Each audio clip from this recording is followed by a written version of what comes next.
All right. So,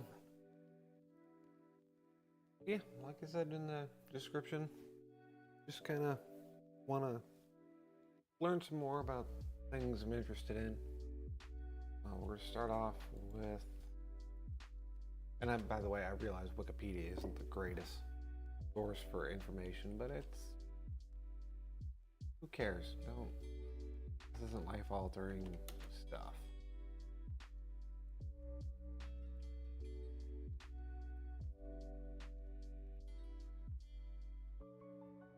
We'll start off with Manfred von Richthofen? Richthofen? I guess is how you pronounce that. The Red Baron. I realize it's kind of a weird thing to take an interest in, but it's from.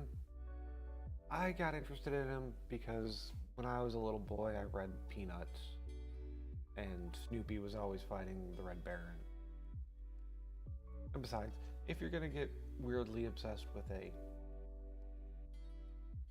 German soldier, World War I isn't the worst way to go.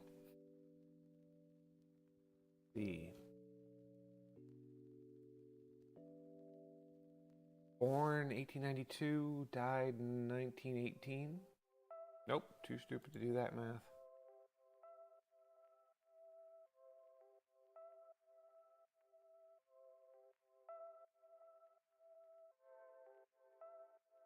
Oh.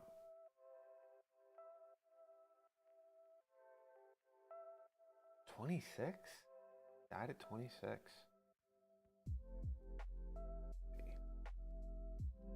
Baron was the Red Baron, fighter pilot, German Air Force, World War One. Ace of Aces of the War. 80 combat, man, that's impressive.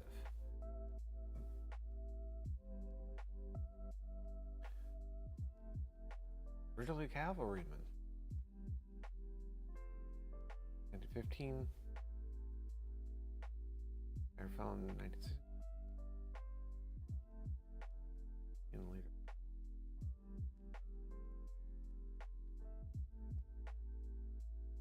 The Flying Circus. God, that's a grim thing to call a combat pilot, don't you think? Well, that kind of brings into question the Blue Angels. They're a military union, aren't they? Yeah. Moving like a traveling circus, only setting up tents on improvised airfields. Started as a national hero in Germany. Not great in modern day, but the captain.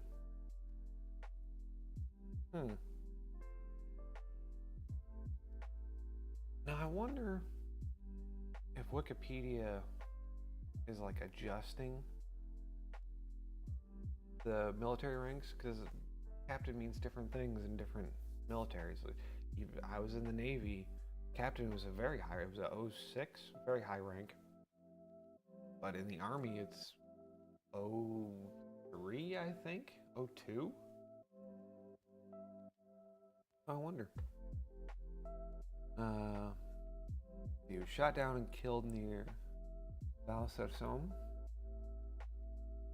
Never married, no children.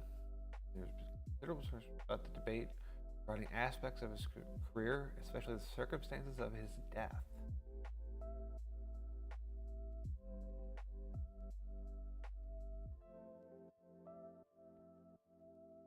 Flying his signature red Fokker.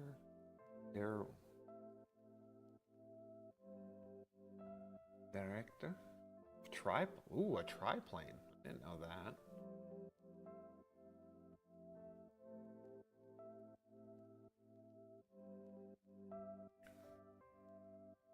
Nope.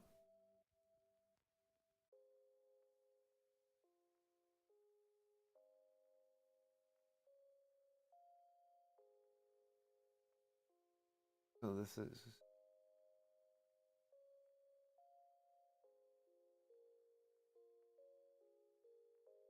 interfere over the Western Front. It did have a mounted machine gun, a Vickers.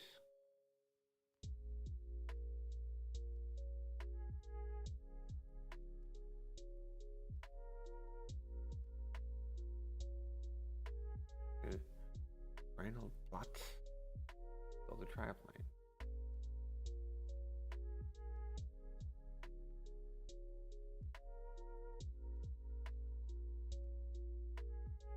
Oh wait, so the plane Snoopy always flew was the Sopwith Camel. British single-seat fighter aircraft. Were all aircraft? Well, no, I guess there would have been recon. There wouldn't have been bombers.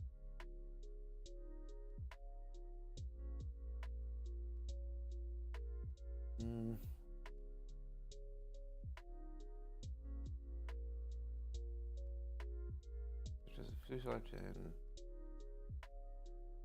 this? Oh, the tail assembly.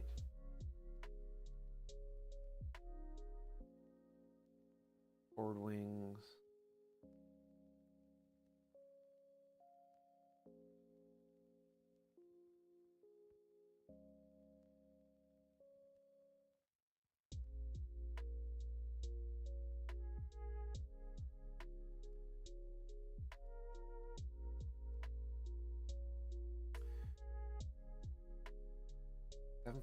.7 millimeter.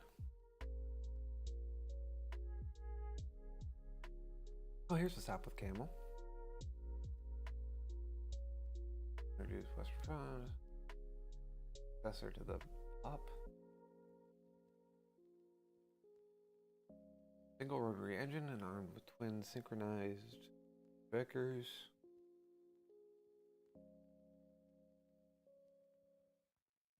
Highly maneuverable.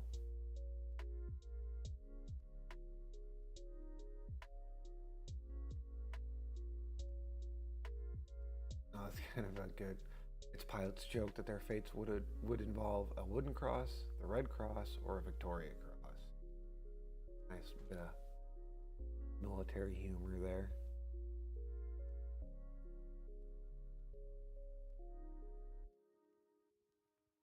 Other variants include Ship's Camo, which operated from carriers, the Comic Night Fighter variant, and the TF-1 Trench Fighter, armored for attacks on heavily defended ground targets.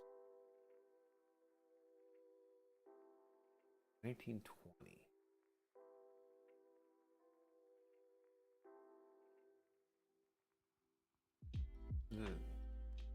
Yeah. Oh, but it had two Vickers.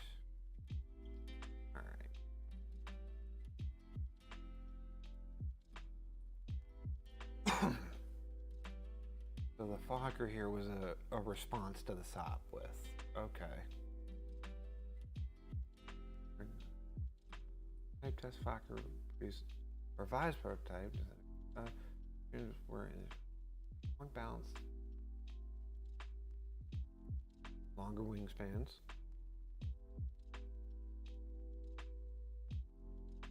Wing flex.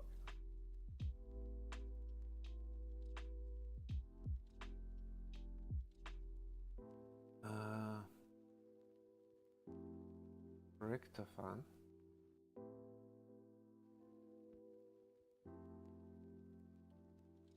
Ongenlift. Try playing.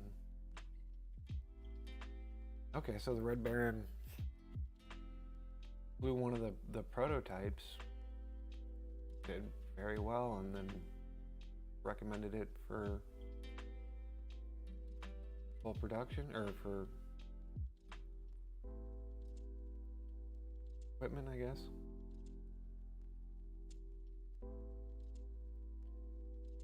Apart from great leading edge of the triplane, identical AF1 or FI. Exceptional maneuverability. It's interesting. I don't know shit about aircraft, but I feel like the three having 3 wings would make it a lot more, would make it less maneuverable, but yeah, not a fucking pilot.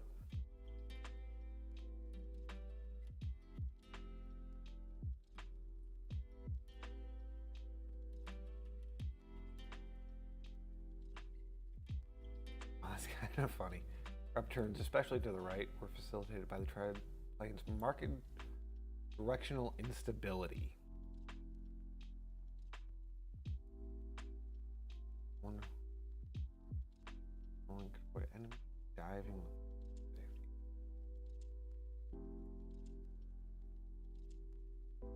Okay, so it sacrificed speed for. Okay, that makes sense now that I think about it. Jets are all about speed, and they don't have multiple wings.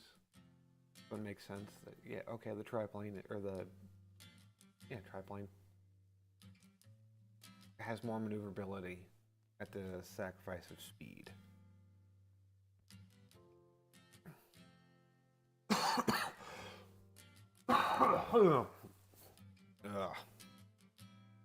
That one will come out eventually.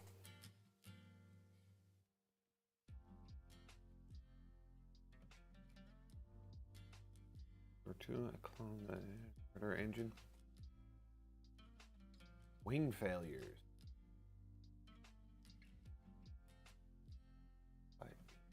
Broke. Held in the crash. Gunther Pastor. Sounds like a German hiding out. Like, yes, I'm Gunther the Pastor. 2 days later, when his fragment broke in a level flight, inspection of the wrecked aircraft showed the wings had been poorly constructed.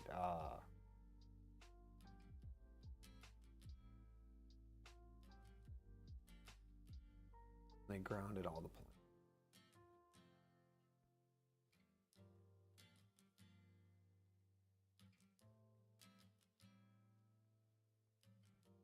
So even after they tried to fix it, the wings kept failing.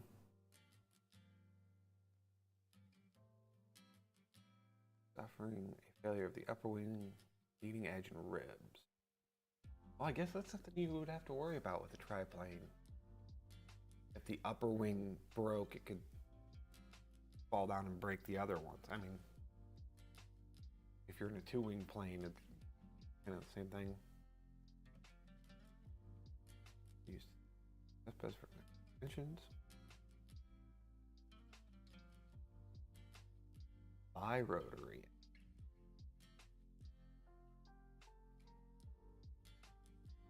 Only 3 triplanes survived the armistice.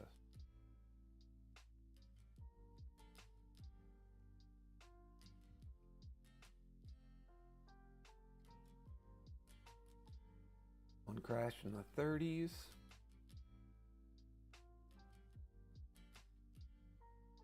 Ooh. Was displayed as Zay House. Oh, destroyed in bombing. You know.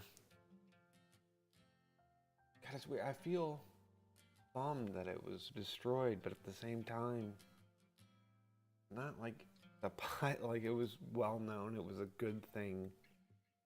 It was a bad person fighting for the enemy. And his memoir was, or his memento was destroyed in the next war.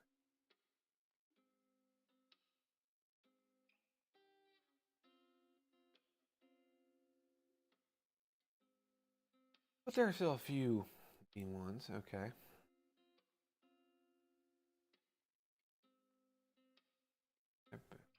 Little museums. The Blue Max.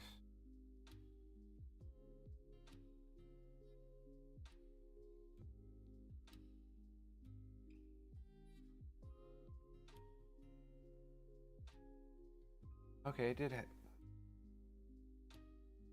Oh, it had slightly larger guns. 7.92. Hmm.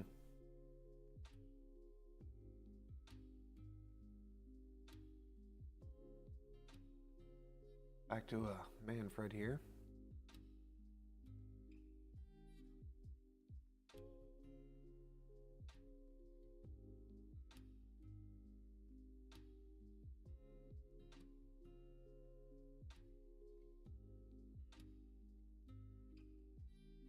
The Rotorbanen.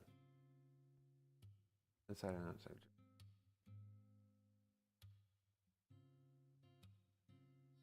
The red battle flyer or the red fighter pilot.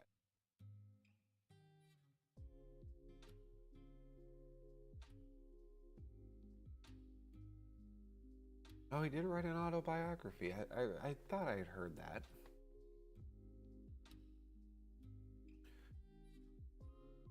Lindsberg. Ooh, Poland. That makes you wonder how he would have felt about World War II.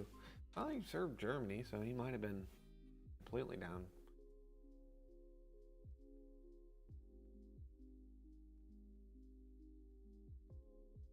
Russian aristocrat.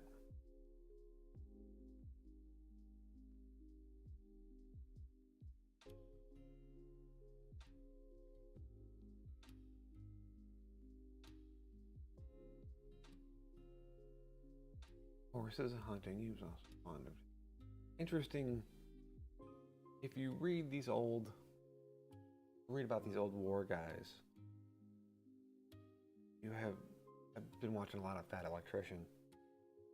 Now, so many of, like, America's big war heroes are these middle of nowhere kids, grew up dirt poor on farms with 800 fucking siblings.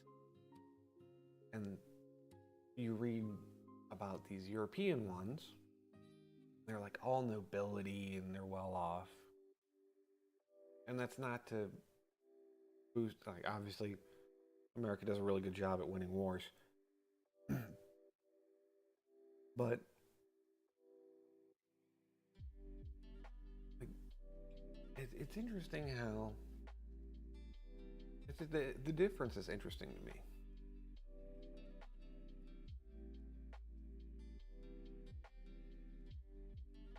Military school at 11, jeez. Cavalry unit. Third squad. There's a recon officer. In Russia, France, and Belgium. Educated and efficient.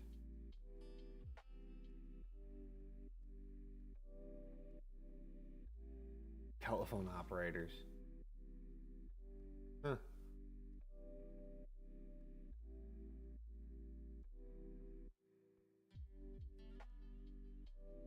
Interest in air service had been aroused by his examination of German military aircraft behind the lines.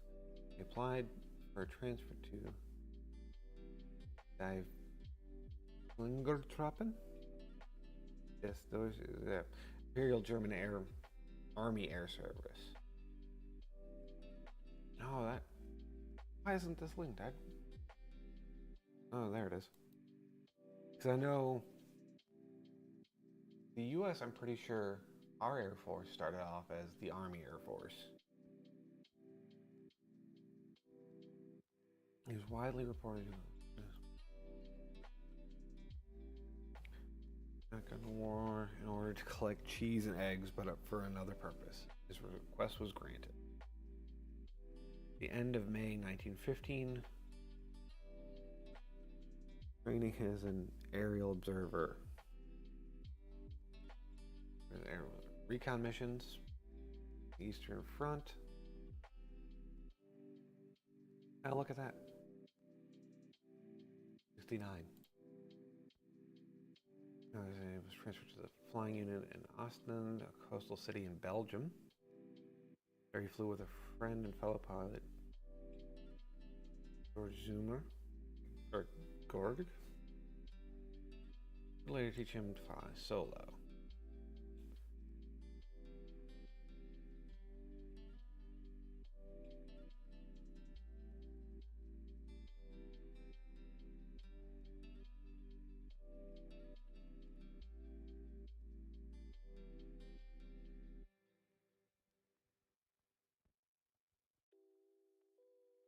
luck.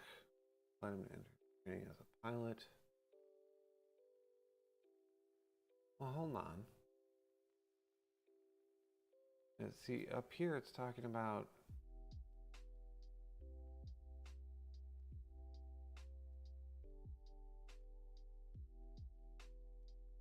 I guess that's the tracks, okay. Rescued brother Lothar from boredom of training new troops. Number 2 Fire Squadron.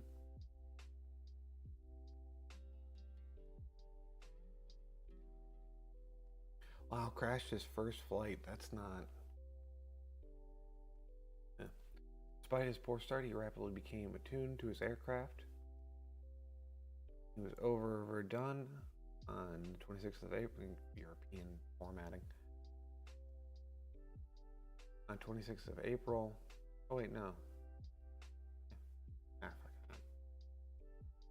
Been a long day at work. Fired on a French shooting down over Fort Dumont. No official credit.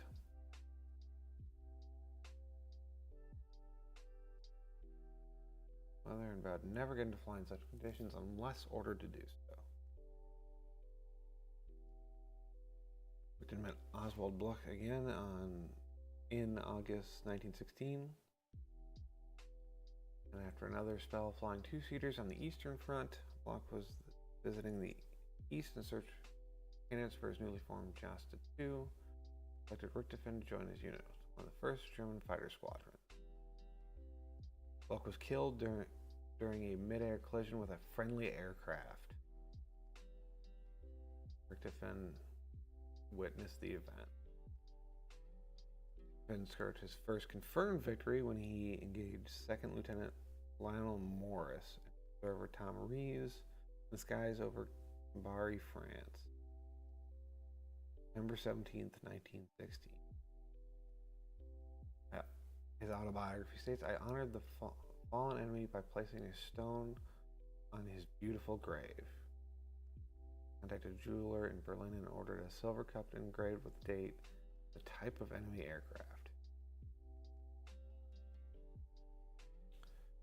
He continued to celebrate each of his victories in the same manner until he had 60 cups. Jesus.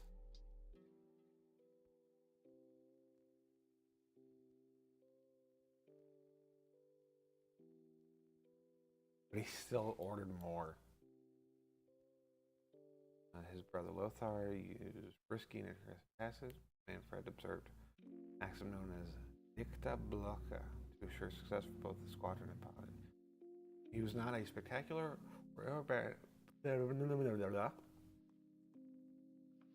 or aerobatic pilot like his brother, Werner Voss. He was a noted tactician and squadron leader, line marksman.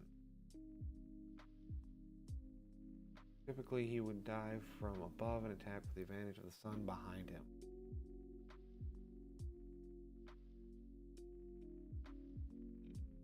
No Hawker.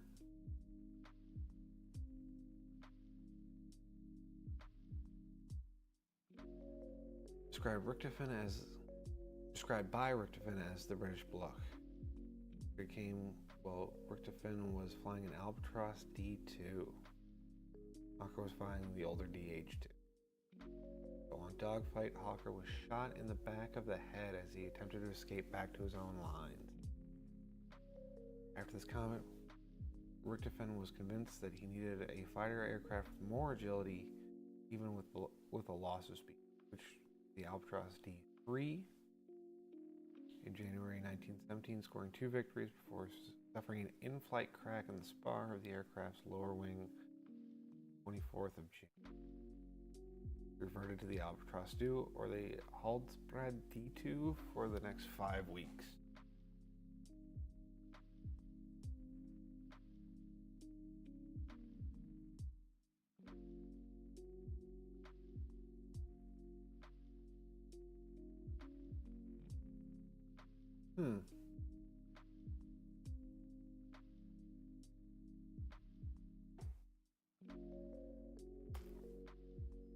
Alright, here's a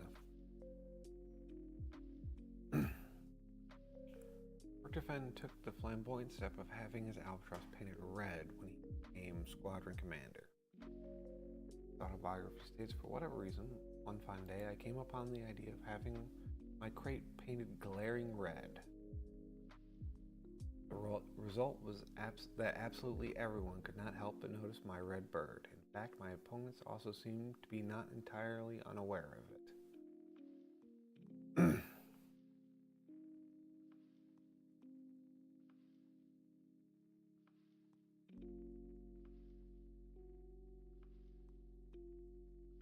Sorry, it sounded like someone was at the door for a second.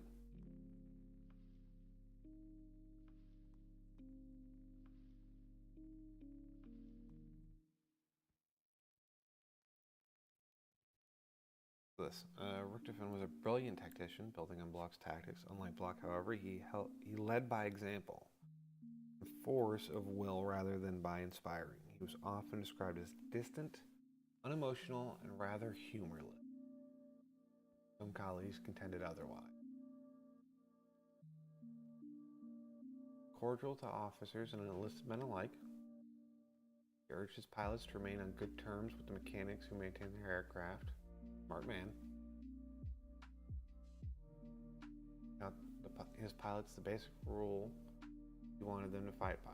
Aim for the man and don't miss him. If you are fighting a two-seater, get the observer first. Until you have silenced the gun, don't bother about the pilot.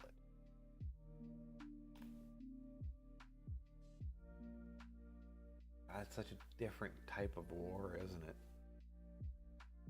That you're actually targeting individuals.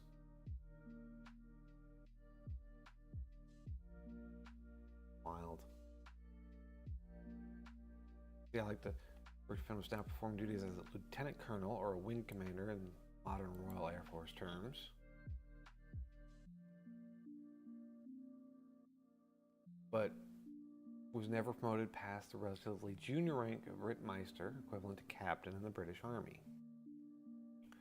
The system in the British Army was for an officer to hold the rank appropriate to his level of command, only on a temporary basis, even if he had not been formally promoted. In the German Army, it was not unusual for a wartime officer to hold a lower rank than his duties implied. German officers were promoted according to a schedule and not by battlefield promotion. Also the custom for a son not to hold a higher rank than his father. Richtofen's father was a reserve major. I'm sorry. Well, that's just stupid. You could make an argument for the battle, but not even then. Tell me that this is being done by bureaucrats without telling me it's being done by bureaucrats. God, that's dumb. Read about his wounds. Richtofen sustained a serious head wound on the 6th of July 1917 during combat near Wervik, Belgium, against the formation of FE-2D two-seat fighters of number 20 Squadron RFC, causing instant disorientation and temporary partial blindness. Not good things in a plane. Regained his vision, time to ease the aircraft out of a spin and execute a forced landing in a field in friendly territory. Major required multiple operations to remove a bone splinter from the impact area. Ooh, head wound. Missed that part. Red Baron returned to active service against doctor's orders on the 25th of July. Took convalescent leave from the 5th of September to the 23rd of October. His wound is thought to have caused lasting damage. He later often suffered from post-flight nausea and headaches, as well as a change in temperament. There is a theory, see below, linking this injury to his eventual death. Okay. This is why people don't take Wikipedia seriously. So, cool, we got a citation for him returning to service, citation for his convalescent leave, for the injury, for the bone fly, and then his wounds are thought to have caused lasting damage. No source. I'm not like, hey, bone fragments in your head, probably a brain injury. It probably did cause lasting damage. But you can't not cite something here. Let's see.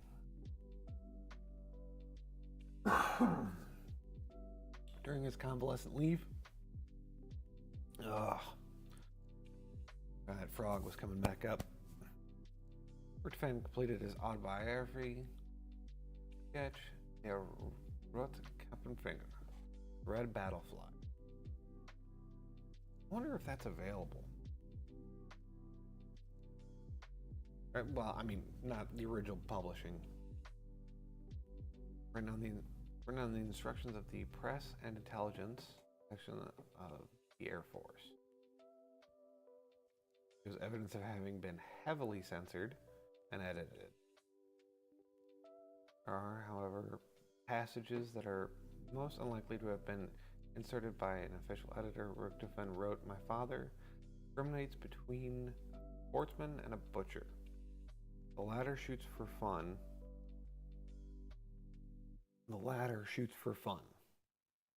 When I shot down an Englishman, my hunting passion is satisfied for a quarter of an hour. Therefore, I do not succeed in shooting down 2 Englishmen in succession. One of them comes down, I have a feeling of complete satisfaction. Only much later have I overcome my instinct and have become a butcher." Hey, I bet you that sounds much better in German. That's so odd. Like,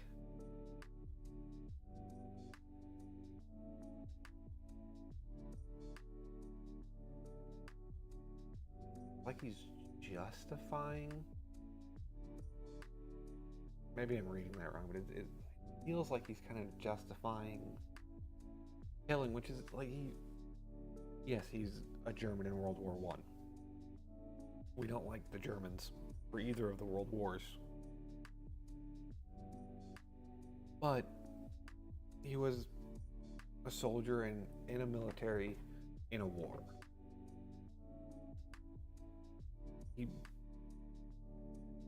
That's where people kill.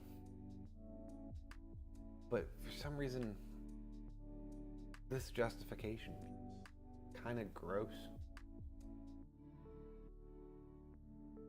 In another passage, Richtofen wrote, "I am in wretched spirits after every aerial combat. I believe that the war is not as the people at home imagine it, with a hurrah and a roar. It is very serious, very grim." The English translation by Jalish Barker was published in 1918 as The Red Battleflyer. Although Richtofen died before a revised version could be prepared, he is on record as repudiating the book, stating that it was too insolent and that he was no longer that kind of person. Alright, I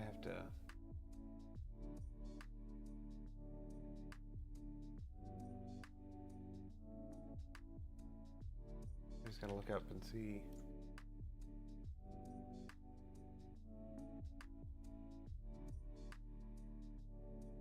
It is available.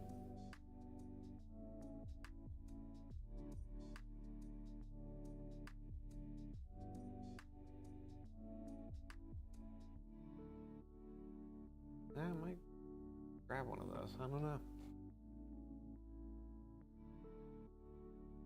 By 1918, Richtofen had become such a legend that it was feared that his death would be a blow to the morale of the German people.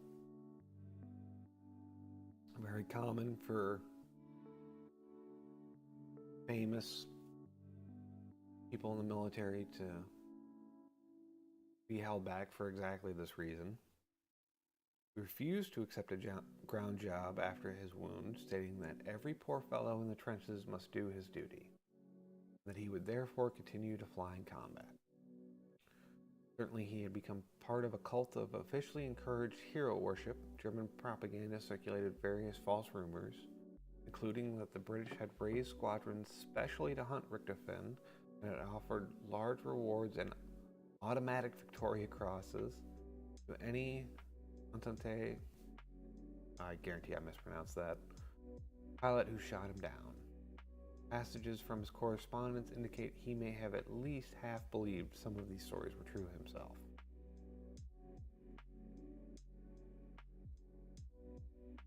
I mean, I imagine like the guy at least claims 60 plus kills. I read that right, didn't I?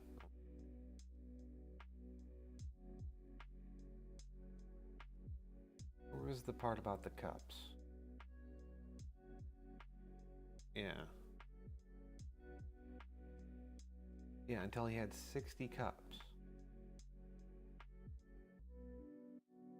Whatever his credited kills were, they were significant.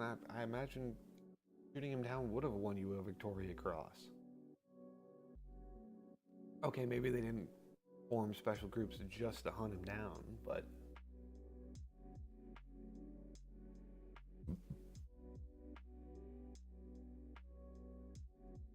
Richtofen received a fatal wound just after 11 a.m. on the 21st of April, 1918. While flying over Moorlancourt Ridge near the Somme. At the time, he had been pursuing a very low altitude, a stop with camel, piloted by Canadian novice Wilfred Reed Wap May of the 209 Squadron Royal Air Force. May had just fired on the Red Baron's cousin, Lieutenant Wolfram von Richtofen. On seeing his cousin being attacked, Richtofen flew to his rescue and fired on May. The guy's name being May is fucking me up. I keep thinking of the month, which is a dumb thing to think. I've known May. Causing him to pull away. Richtofen pursued May across the Somme. The Baron was spotted and briefly attacked by a camel's pilot by May's school friend and flight commander, Canadian Captain Arthur Roy Brown. Brown had to dive steeply at very high speed to intervene, and then had to climb steeply to avoid hitting the ground. Richtofen turned to avoid this attack and then resumed his pursuit of May. It was almost certainly during this final stage in his pursuit of May that a single .303 bullet hit Richtofen through the chest, severely damaging his heart and lung. It would have killed Richtofen in less than a minute. The aircraft stalled and went into a steep dive, hitting the ground, these GPS coordinates, in a field near on a hill near Bray Orby Road, just north of the village of Val-sur-Somme, in some department of Host de France in northern France, in a sector defended by the Australian Imperial Force. It is Australian, right? I'm not misreading that.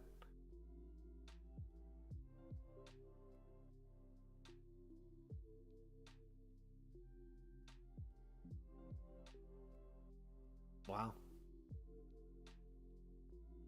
Okay. The aircraft bounced heavily upon hitting the ground, the undercarriage collapsing, and the fuel tank was smashed before the aircraft skidded to a stop. Several witnesses, including Gunner George Ridgway, reached the crash plane and found Richtofen already dead, his face slammed into the butts of his machine guns, breaking his nose, fracturing his jaw, creating contusions on his face. Interesting, they don't say who fired, right?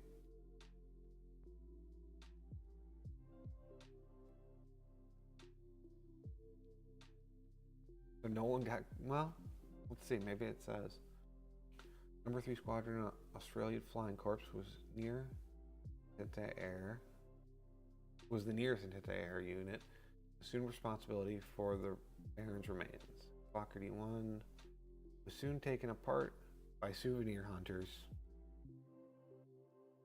In 2009, Richtofen death certificate was found in the archives of Ostrowiecpolska, Poland.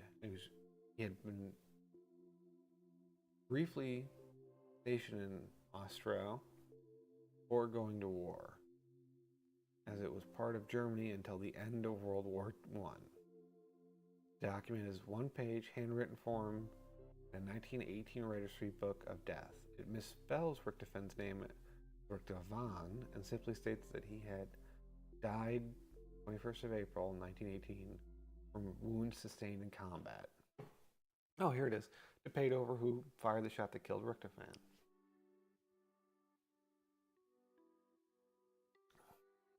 Controversy and contradictory hypotheses continue to surround who actually fired the shot that killed Richtofen.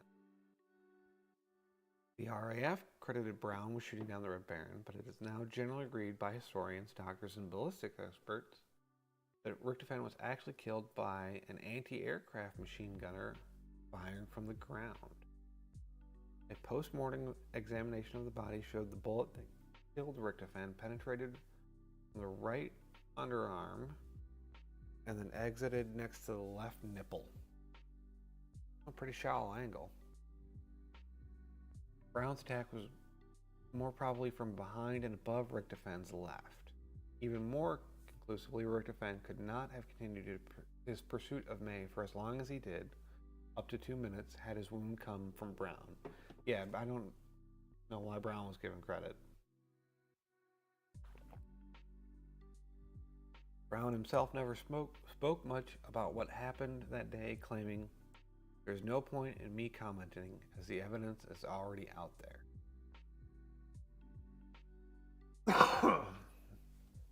Many sources have suggested Sergeant Cedric Popkin was the person most likely to have killed Richtofen, including a 1998 article by Jeffrey Miller, a physician and a historian of medical medicine, and a 2002 edition of British Channel 4 Secret History series. Popkin was an anti-air gunner with the Australian 24th Machine Gun Company, and he was using a Vickers gun. Okay. Fired at Richtofen's aircraft on 2 occasions, first as the Baron was heading straight at his position, and then at long range from the plane's right, given the nature of Richtofen's wounds. Popkin was in a position to fire the fatal shot when the pilot passed him for a second time. Some confusion has been caused by a letter that Popkin wrote in 1935 to an Australian official historian, stated Popkin's belief that he had fired the fatal shot at Richtofen fell straight at his position. In this respect, Popkin was incorrect. The bullet which caused the Baron's death came from the side. 2002 Discovery Channel. Yeah, Discovery Channel, the world's greatest source for historical accuracy. Documentary says that gunner W.J. Snowy Evans, a Lewis machine gunner with the 53rd Battery, 14th Field Artillery Brigade of the Royal Australian Artillery, likely to kill von Richtofen. The Secret History documentary dismisses this theory because of the angle from which Evans fired at Richtofen. Other sources have suggested that gunner Robert Beale, also of the 53rd Battery, may have fired the fatal shot. There's little support for this theory. In 2007, Hornsby Shire Council, a municipal authority in Sydney, recognized Buzy as the man who shot down Richtofen, placing a plaque near his former home in Brooklyn. Like, America, Brooklyn? No, okay.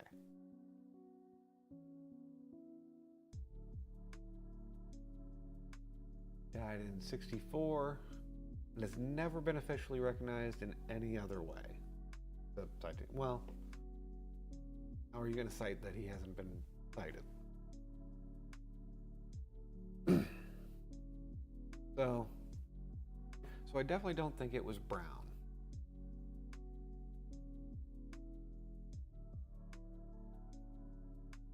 It was almost certainly one of the AA gunners.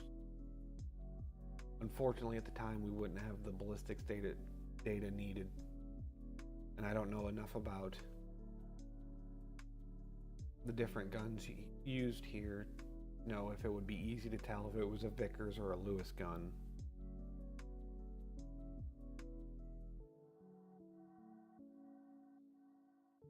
Yeah, it's almost got to be one of the AA gunners, I'd say. They definitely make an argument for Popkin in this article. But it's one of those, like, who knows? It could have been any of them. Richtofen was a highly experienced, skilled fighter, fully aware of the risks from ground fire, further with the rules of air fighting created by his late mentor Bloch. There's no way I'm pronouncing that right. He specifically advised pilots not to take unnecessary risks. In this context, Richtofen's judgment during his last combat was clearly unsound in several respects. Several theories have been proposed to account for his behavior. In 1999, a German medical researcher, Henning Almers, published an article in the British medical journal The Lancet, suggesting it was likely the brain damage from the head wound Richtofen suffered. It was supported by a 2004 paper by researchers at the University of Texas. Hey, my Texas mention. Richtofen's behavior after his injury was noted as consistent with brain-injured patients. Could you be more vague? Oh, the guy with the brain injury acted like somebody with a brain injury. Such an injury could account for his perceived lack of judgment in his final flight, flying too low over enemy territory, suffering target fixation. And Richtofen may have also been suffering from cumulative combat stress, which obviously is a thing, but I can't say I've ever heard that term. Made him fail to observe some of his usual precautions. One of the leading British air aces, Major Edward Mick Mancock. Tell me he's Irish. Yep, British Irish, of course. Fucking was killed by ground fire while crossing the lines at low level, an action he had always cautioned his younger pilots against. One of the most popular of the French air aces, George Unmeyer, went missing on the 11th of September 1917, probably while attacking a two-seater without realizing several Fokkers were escorting it. There is a suggestion that on the day of Richtofen's death, the prevailing wind was about 40 kilometers an hour easterly, rather than the usual westerly. This meant that Richtofen, heading generally westward at an airspeed of about 99 miles per hour, was traveling over the ground at up to 120 miles per hour, rather than the more typical ground speed of 75. This was considerably faster than normal, and he could easily have stayed over enemy lines without realizing it. At the time of Richtofen's death, the front was in a highly fluid state, following the initial success of the German offensive of highly successful early German military. Like, they always seem to do good in the first half and just completely flub the back half, huh? This was part of Germany's last opportunity to win the war. In the face of the Entente air superiority, the German air service was having difficulty acquiring vital reconnaissance information and could do little to prevent those squadrons from completing effective reconnaissance and close support of their armies.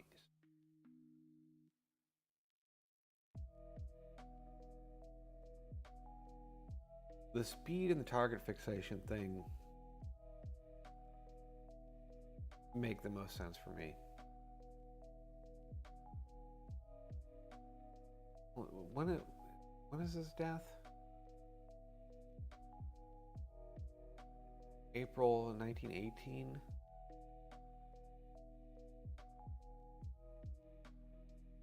So early 18. I don't know. Like, I'm sure it played a factor. I don't know how much I buy into the idea that the brain injury was the big part. This high speed, the fluid line, and the target fixation make the most sense to me. Like,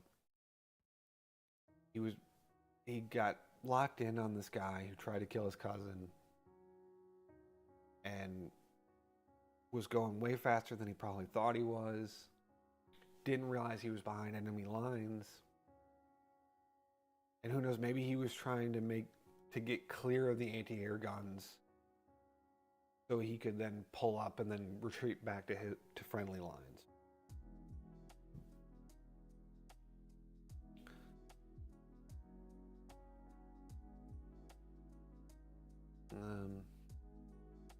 The burial encounter with most unattached air forces. Number 3 Squadron AFC's commanding officer, Major David Blake, who was responsible for defense body, guarded the Red Baron with great respect, and he organized a full military funeral. The body was buried in the cemetery at the village of Bertangles near Emnes, in northern France.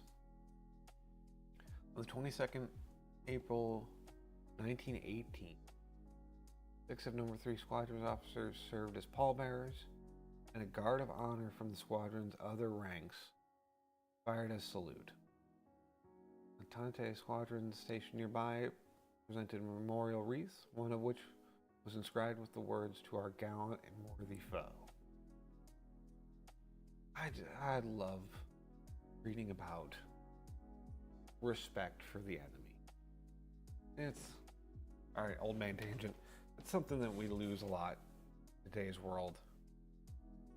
You gotta realize that whoever you're fighting against isn't some freak or some weird other thing that could have been you. Just a few different steps. And history would be, history is written by the winners. So if the Germans had won, this would have been a great loss. But I just really like seeing people pay respects. Even if you disagree with them on basically every level, they fought and that deserves respect. Even if it's not just military. I don't care what your political affiliation is. And, respect people even if they're wrong. Alright, old man tangent over.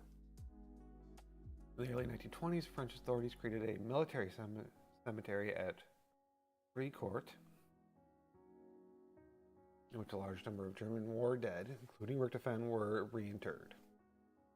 In 1925, von Richthofen's youngest brother, Bolko, received the body from Fricourt and took it to Germany.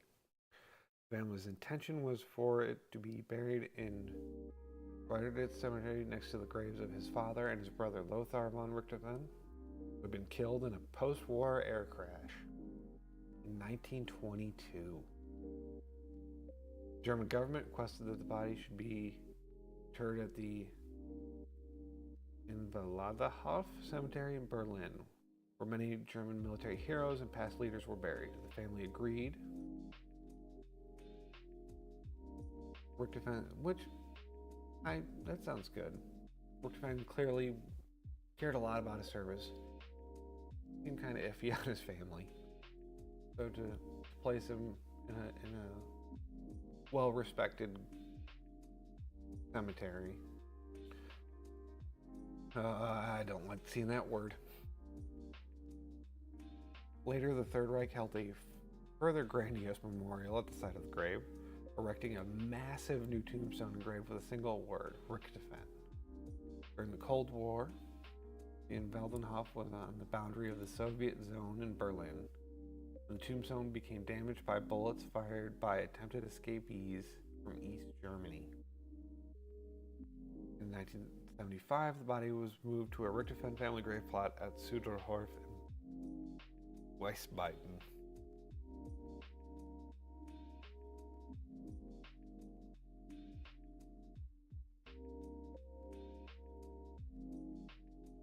For decades after World War I, some authors questioned whether Richtefen had achieved 80 victories, insisting that his record was exaggerated for propaganda purposes. Makes sense. Some claim that he took credit for aircraft down by his squadron or wing. In fact, Richtefen's victories are unusually well documented. A full list of aircraft the Red Baron was credited with shooting down was published as early as 1958, with documented RFC RAF squadron details, aircraft serial numbers, and the identities of the Entente airmen killed or captured. 73 of the 80 listed match British recorded British losses. A study conducted by British historian Norman Franks with two colleagues, published in Under the Guns of the Red Baron in 1998, reaches the same conclusion about the high degree of accuracy of Richtefen's claimed victories. There was also unconfirmed victories that would put his actual total as high as 100 or more. For comparison, the highest scoring Entente ace, the Frenchman René Fonck, achieved 75 confirmed victories and a further 52 unconfirmed behind enemy lines. Highest scoring British Empire.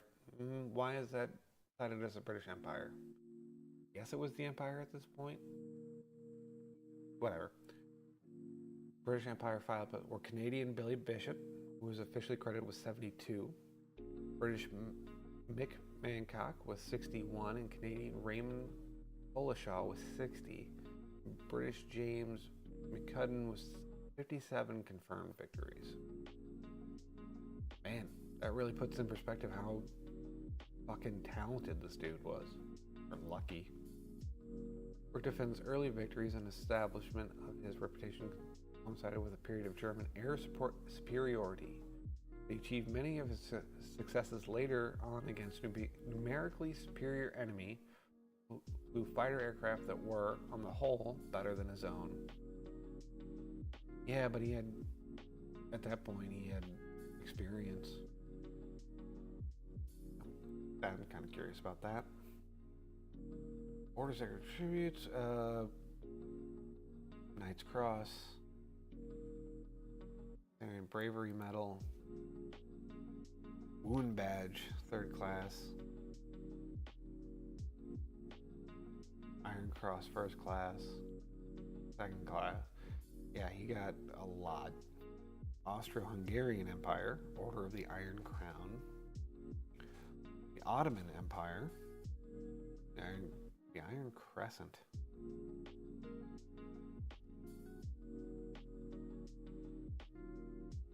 I don't know enough about World War I. Maybe we'll do that next time, because I'm not sure why the Ottomans are here.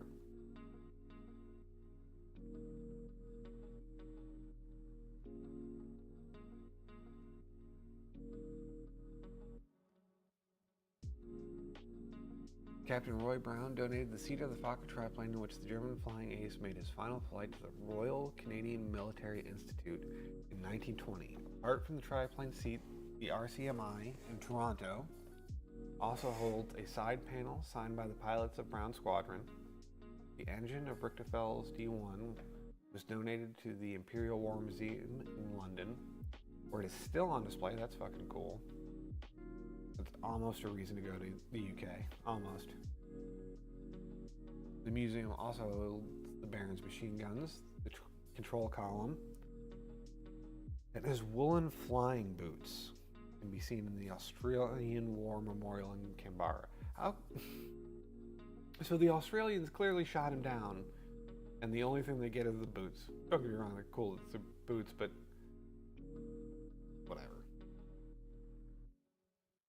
The Australian National Aviation Museum has what is suspected to be the fuel tank of Rick Defense D1, however, there is no conclusive proof.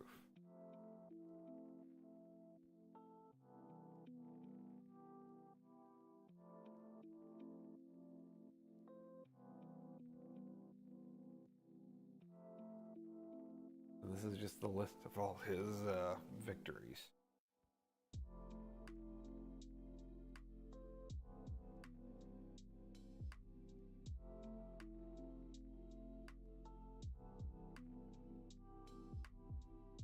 Okay, there's one last thing I want to look up before I call it.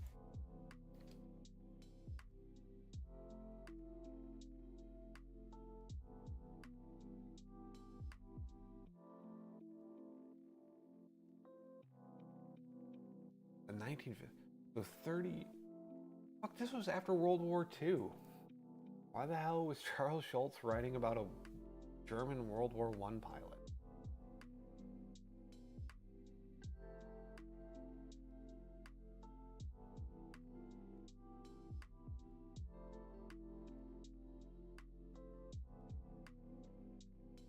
Alright. Well, that's all for me today. Hope this has been entertaining or enlightening at the very least. Alright, I'm tired. Get out of here.